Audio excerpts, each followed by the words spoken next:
নমস্কার বন্ধুরা, সবাই কেমন আছেন? সবাই নিশ্চয়ই খুব ভালো আছেন, আমরাও সবাই খুব ভালো আছি। তো আজ আবার এসেছি একটা নতুন ভিডিও নিয়ে।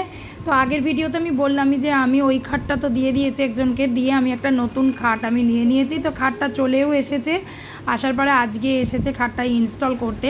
তো এখানে খাটটা ইনস্টল করা হচ্ছে, দেখতেই পাচ্ছেন। তো খাট ইনস্টল করা কমপ্লিটও হয়ে গেছে। তো খাটটা যখন কমপ্লিট হয়ে গেছে দেখে আমি চলে এলাম রান্নাঘরে। তো রান্নাঘরে এসে আমি একটা বিরিয়ানি কিট কিনেছিলাম, তো বিরিয়ানিটা বানাতে চলে এলাম। তো বিরিয়ানিটা এবার বানাচ্ছি, তো দেখতে থাকুন কিভাবে কি হচ্ছে। এবার আমিও ফার্স্ট টাইমই বানাচ্ছি, জানি না কেমন খেতে হবে কী হবে, খাওয়ার পরেই বুঝতে পারবো যে কেমন হয়েছে বা কী হয়েছে। তো মেয়েও পাশে দাঁড়িয়ে দাঁড়িয়ে ইনস্ট্রাকশন দিচ্ছে, এইভাবে এটা করো, এইটা আগে করো, ওইটা পরে করো, পরপর সেও বলে বলে যাচ্ছে।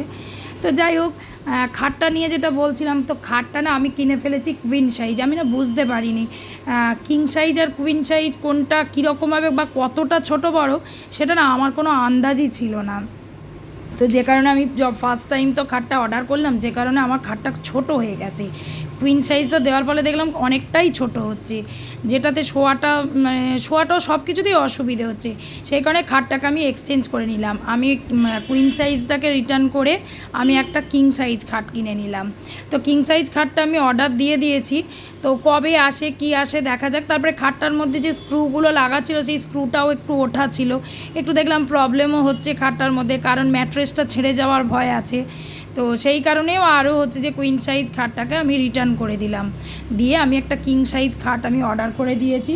তো কিং সাইজ খাটটা আমার হচ্ছে যে আসবে, কবে আসবে, কীরকম খাটটা দেখতে, তো আপনারা সবটাই দেখতে থাকুন। দেখতে থাকলে পরপর ভিডিওগুলো সবই বুঝতে পারবেন। তবে কিং সাইজ বেডটা যে আমি অর্ডার করেছি ওটা ভীষণ সুন্দর, ওটাতে অনেক স্টোরেজ আছে, বক্স খাট, ওটাতে অনেক স্টোরেজ আছে, অনেক কিছু জিনিস। আর আমার এমনিই আমার প্রথম থেকেই বক্স খাট বলে আমার বক্সের মধ্যে সমস্ত জিনিসপত্র রেখে রেখে এমনটাই হয়ে গেছে যে বক্স খাট না হলেও খুব প্রবলেম হয়।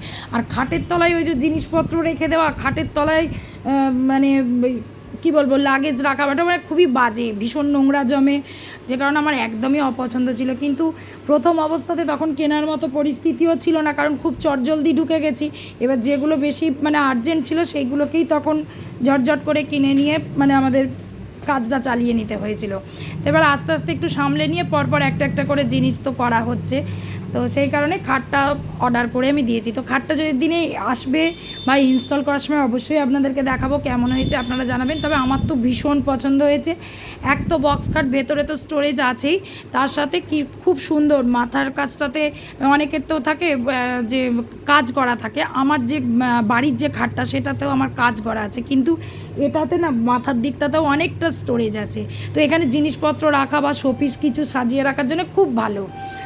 তো আপনাদেরকে সবটাই দেখাবো, সবটাই যখন দেখাই বলি অবশ্যই দেখাবো। তো আগে আসুক। তো এখানে আমি চলে এসেছি, তো দেখতে পাচ্ছেন বিরিয়ানি করছি।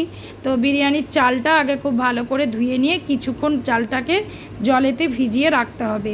তো সেই কারণে বিরিয়ানির চালটাকে ভিজিয়ে কিছুক্ষণ রেখে দিয়েছি, দিয়ে কিছুক্ষণ পরে আমি ভাতটাকে বসিয়ে দিয়েছি। এবার ভাতের মধ্যে যেগুলো দিতে হবে, এবার যে মশলাগুলো ওরাই সব কিছু দিয়ে দিয়েছিল, তেজপাতা, তারপরে হচ্ছে দারচিনি, লবঙ্গ, এলাচ, যা যা কিছু দিয়েছিল, তো সবটাই আমি জলের মধ্যে দিয়ে দিলাম। তো বন্ধুরা, মানে খুবই আশা নিয়ে তো থাকি যে নিজের ঘরটাকে খুব সুন্দর করে গোছানোর সবারই ইচ্ছা থাকে। তো আমিও আস্তে আস্তে চেষ্টা করছি যে ঘরটাকে আস্তে আস্তে গুছোবার। অবশ্যই আমার হাজব্যান্ডের সহযোগিতা নিয়েই করছি, সবটাই ও করছে, কিন্তু ও নিজে হাতে কিছু করে না। ও শুধু কি মনে করে যে টাকাটা দিয়ে দেবো ব্যাস তাহলেই হবে, মানে ও জানেই না কিছু যে কি অর্ডার দিচ্ছি কি করছি। ও এইসব কী টাকার দরকার বলো, সেটা আমি দিয়ে দেবো ব্যাস, এইটুকুই ওর। তো সেইভাবেই আমি একটা একটা করে জিনিস করে নেওয়ার চেষ্টা করছি।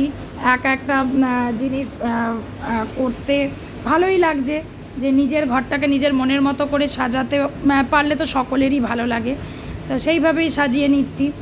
তো জানি না আপনাদের আশীর্বাদে আমি কতটা কি করতে পারবো। আর তো পরপর কয়েকটা জিনিস আমি কিনে নিলাম, একটা খাট, একটা আলমারি, একটা টিভি ক্যাবিনেট, সব পরপর কিনে নিলাম। তো দেখা যাক আর কি কি করতে পারে। আর বেশি কিছু, তবে কি বলুন তো, ফ্ল্যাটটা তো খুব ছোটোর মধ্যে, যে কারণে বেশি হাবিজাবি জিনিস ঢুকিয়ে ফ্ল্যাটটাকে ঘিঞ্জি করে ফেলা, ওটা আমার ঠিক পছন্দের মধ্যে না। আমার কেন, আমার হাজব্যান্ড বা মেয়ে কেউই পছন্দ করে না। তো সেই কারণে আমরা খুব ছিমছামের মধ্যেই ফ্ল্যাটটাকে গুছানোর চেষ্টা করছি। আর এখন যেটা কিনতে হবে সেটা হচ্ছে একটা সোফা। এবার দেখা যাক পরপর হচ্ছে যে কি করা যায়, কবে কি কিনতে আবার পারি। তো বিরিয়ানি তো হতেই থাকছে, দেখতেই পাচ্ছেন বিরিয়ানি পরপর পদ্ধতি তো হয়েই যাচ্ছে।